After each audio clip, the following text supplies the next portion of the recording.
मेवात और तबलीग के एक महान व्यक्ति मियाजी मूसा साहब के पोते हजरत मौलाना मोहम्मद कासिम साहब ने मेवात के लोगों को शिक्षित और सुधारने का लक्ष्य रखा था।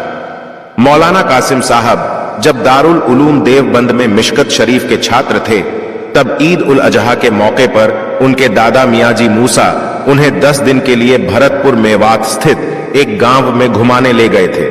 इस सफर में उनके साथ आपके कुछ दोस्त भी थे। 8 दिन तक गश्त किया गया। वे लोगों को केवल सहोली गांव आने के लिए कहते थे क्योंकि वहां इज्तिमा होना था, लेकिन तबलीग को लेकर 1 हफ्ते की पूरी जद्दोजहद के बाद इस इज्तिमा में सिर्फ 2 या 3 शख्स आए थे, जो दीन के प्रति इस इलाके के लोगों की दयनीय लापरवाही को दर्शाता है।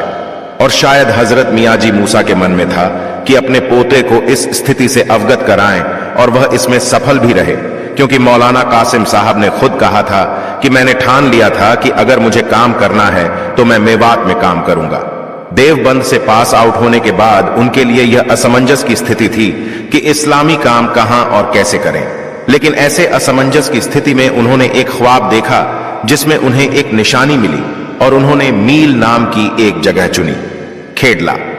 यह 1938 में जमात तबलीग के संस्थापक हजरत मौलाना इलियास द्वारा देखे गए एक सपने की व्याख्या की तरह था। जब तबलीग शुरू हुआ तब उन्होंने मेव लोगों को तबलीग काम के लिए चुना था और 18 दोस्तों के साथ मेवात का दौरा किया था।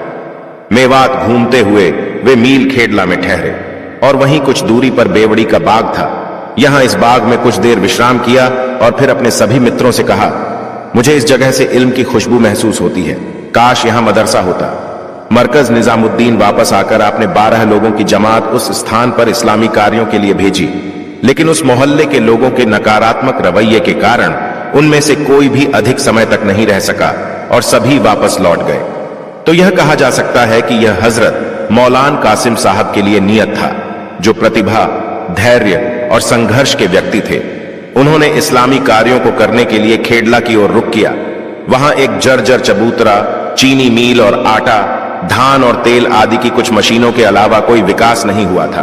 फिर भी यहां काम करने की बड़ी इच्छा रखने वाले मौलाना ने एक मदरसे की स्थापना की। वातावरण अनुकूल नहीं था क्योंकि तबलीग से कुछ ही लोग जुड़े थे, इसलिए उन लोगों के नैतिक समर्थन से ही वे आगे बढ़े।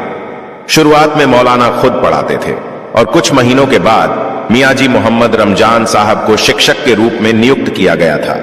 हालांकि उन्हें ज्ञान कम था, लेकिन वे बड़े ईमानदार थे। मदरसे का नाम दारुल उलूम मोहम्मदिया मील खेड़ा रखा गया। 13 अप्रैल 1947 को अब्दुल हकीम नाम के अजमेर के एक छात्र की लापरवाही से एक दुर्भाग्यपूर्ण घटना घटी कि चटाई के फर्श पर लालटेन गिर गई और मदरसे में आग लग गई, और जल्द ही मिट्टी और पुआल से बना मदरसा जलकर राख हो गया। उस समय मौलाना दिल्ली में थे। जब मौलाना को इस घटना का पता चला तो वह भड़कने के बजाय छात्रों और शिक्षकों को दिलासा दिया और मदरसे के पुनर्वास के लिए एक योजना बनाई, और मदरसे को मिट्टी और पुआल से फिर से बनाया गया। मदरसे की पुख्ता तामीर 1980 के बाद से शुरू हुई और मदरसा शिक्षा और प्रगति की उच्च गुणवत्ता के रास्ते पर चला गया। संक्षेप में, मौलाना मोहम्मद कासिम साहब ने छात्रों को हर क्षेत्र में कुशल बनाने के लिए कई काम किए जो समय की मांग थी। आज मील खेडला के नाम से मदरसा दुनिया भर में जाना जाता है और बुलंदियां छू रहा है।